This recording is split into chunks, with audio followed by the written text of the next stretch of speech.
What's up, Streetboard family? Welcome back to the channel. My name is Simon Johns, and today I'm going to walk you through my brand new signature series graphic for Dragan boards.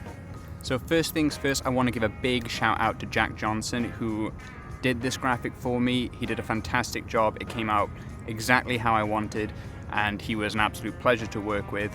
You might be familiar with his previous work. He did the design for our Caliber graphic a while back, and that was a very popular graphic, so it only made sense that I reach out to him and see if he wanted to do a collaboration with myself. So the main inspiration for pretty much everything on this board is music.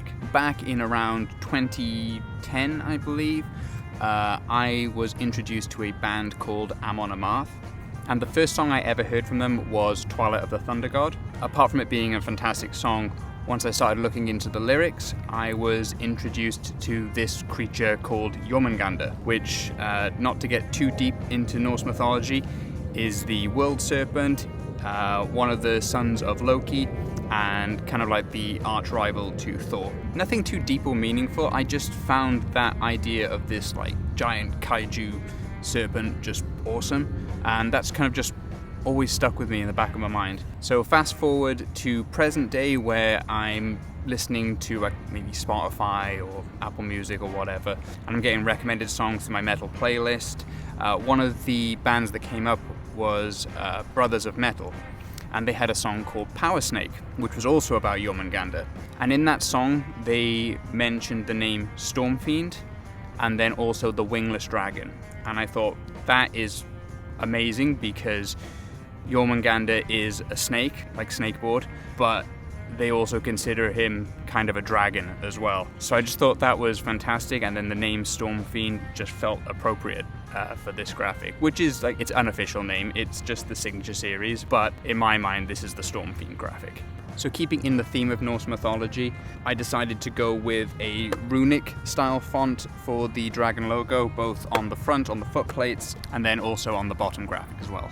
Now, color palette wise, this is where it kind of deviates from the Viking metal and goes to a little bit more of the cheesy power metal style bands. I gave Jack a bunch of different album covers, and I think probably the one that stood out the most was by a band called Glory Hammer. This album cover just really stood out to me, so I just wanted the vibrancy of it, and also the kind of space-like quality that it kind of gives off. Just to give that a little bit of a tweak and leeway with the colors, I also sent him the artwork for the PlayStation game God of War, because that has a lot of Norse mythology influence, but also has a slightly less vibrant of a color palette than the album that I just showed you guys, but it also just keeps with the theme of this board.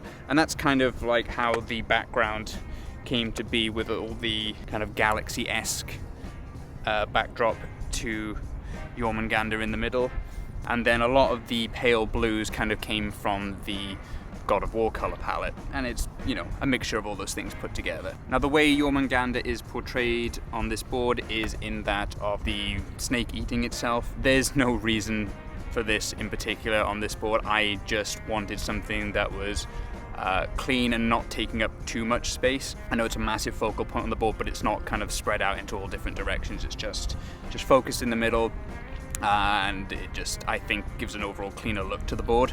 So there is actually one Easter egg on this board, and it is going to vary a little bit board by board, just because each top layer is kind of different, but I assure you it is there in the graphic. It is actually right where my finger is pointing now. It probably will not show up on camera, but on every board is the ghostly spectre of the Day One logo. And then for those of you that are new to streetboarding, Day One was a large brand within the streetboarding world at one point. It was from the UK. Colin Horan ran that business, and myself and a bunch of my friends were on the team, and it was actually my first real sponsor within streetboarding. So I just wanted to pay homage to that and give a big shout out to all the streetboard companies that have paved the way for where we are right now. So lastly, I just want to thank everyone that has already purchased one of my signature series boards. It means the world to me. I'm so glad you like them. if this graphic is not your cup of tea, that's totally fine as well. I know it's a bit on the bright side for some people, but this is just what spoke out to me.